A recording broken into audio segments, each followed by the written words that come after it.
Assalamualaikum teman-teman semuanya. Kami dari kelompok 7 akan menampilkan hasil video presentasi kami.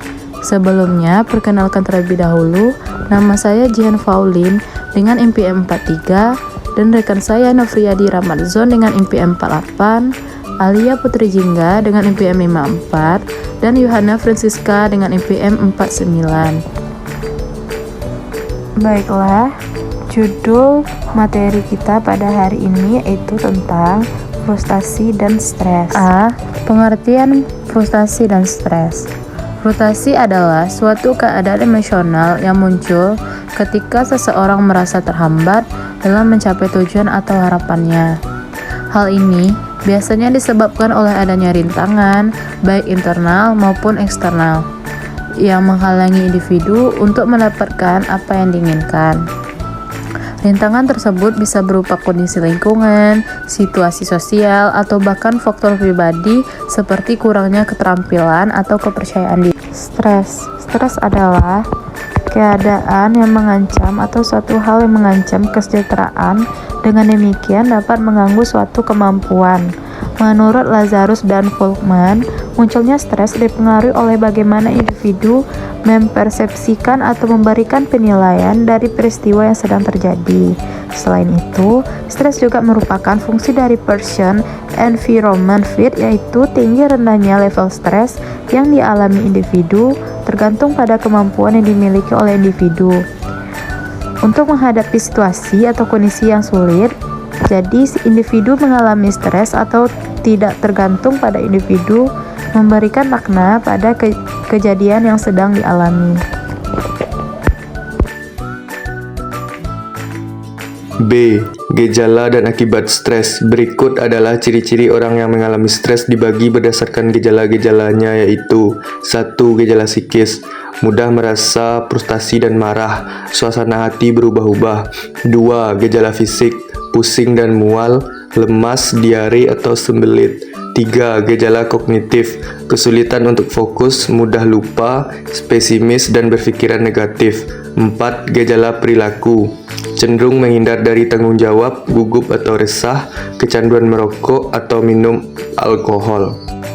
Selanjutnya poin C, proses terjadinya stres. Proses terjadinya stres merupakan hal yang kompleks dan melibatkan hubungan antara perasaan dan tubuh manusia. Dapat dilihat dari beberapa segi sebagai berikut.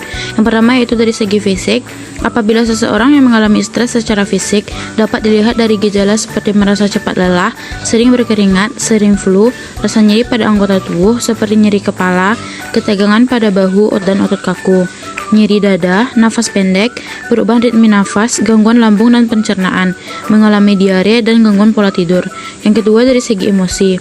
Apabila seseorang mengalami stres secara emosional, dapat dilihat dari ekspresi wajah seseorang, tampak gelisah, sering merasa cemas, sedih, depresi, mudah menangis, gugup, marah-marah tidak jelas, mudah tersinggung, cepat naik darah, tidak mampu berbicara.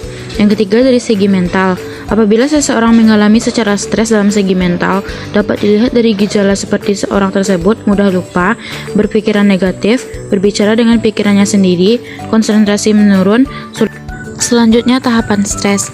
Gejala stres pada seseorang sering tidak disadari karena perjalanan awal stres timbul secara lambat dan baru dirasakan jika gejala sudah lanjut mengganggu fungsi kehidupan sehari-hari baik di rumah, lingkungan kerja, maupun lingkungan sosial. Dr. J. Van Ambrecht tahun 1979 dalam Dadang Hawari 2001 membagi tahapan stres sebagai berikut. Yang pertama, tahap pertama. Tahap ini merupakan tahap stres yang paling ringan dan biasanya ditandai dengan munculnya semangat yang berlebihan, penglihatan lebih tajam dari biasanya, dan merasa mampu menyelesaikan masalah pekerjaan lebih dari biasanya. Namun tanpa disadari cadangan energi dihabiskan dan timbulnya rasa gugup yang berlebihan. Yang kedua, pada tahap ini, dampak stres yang semula menyenangkan mulai menghilang dan timbul keluhan-keluhan karena habisnya cadangan energi. Keluhan-keluhan yang sering dikemukakan antara lain merasa lebih letih sewaktu bangun pagi. Dalam kondisi normal, badan yang seharusnya berasa segar mudah lelah sesudah makan siang, cepat lelah menjelang sore, mengeluh lambung atau perut tidak nyaman, jantung berdebar-debar, otot punggung dan tengkuk terasa tegang dan tidak bisa santai. Selanjutnya tahap ketiga. Jika tahap stres sebelumnya tidak ditanggapi dengan memadai, maka keluhan akan semakin nyata, seperti gangguan lambung dan usus, gastritis atau mah diare, ketegangan otot semakin terasa, perasaan tidak tenang, gangguan pola tidur atau sulit untuk memulai tidur, terbangun tengah malam dan sukar kembali tidur, atau bangun terlalu pagi dan tidak dapat tidur kembali, tubuh terasa lemah dan tidak bertenaga, kemampuan mengingat dan konsentrasi menurun, serta perasaan takut dan cemas yang tidak jelas penyebab. D. Pengelolaan atau manajemen stres. Manajemen stres adalah serangkaian teknik dan strategi untuk membantu seseorang mengelola dan mengurangi tingkat stres.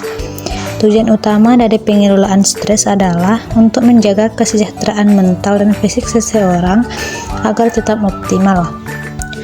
Berikut adalah beberapa cara efektif dalam pengelolaan stres. Yang pertama, mengenali sumber stres. Langkah pertama dalam manajemen stres adalah mengidentifikasi apa yang menyebabkan stres. Dengan memahami pemicu stres, Anda bisa mencari cara yang lebih baik untuk menghadapinya. Yang kedua, mengelola waktu dengan baik. Keterampilan manajemen waktu dapat mengurangi tekanan yang sering kali disebabkan oleh tenggat waktu atau terlalu banyak tugas. Buatlah daftar prioritas dan selesaikan tugas secara bertahap. Jadi, kesimpulan dari materi kami pada hari ini yaitu stres merupakan suatu kondisi yang dialami oleh setiap manusia selama masih menghembuskan nafasnya di dunia. Artinya, tidak ada manusia yang tidak mengalami stres. Hanya saja masing-masing orang memiliki pandangan yang berbeda-beda tentang stres dan kemampuan yang berbeda dalam mengatasi stres yang dialaminya. Stres tidak selamanya merupakan musuh yang harus dihindari. Dalam konteks tertentu, stres membawa kegunaan bagi kelangsungan hidup manusia. Terima kasih ya bagi teman-teman yang sudah menyaksikan. Mari menjaga kesehatan mental dan fisik Anda mulai dari sekarang.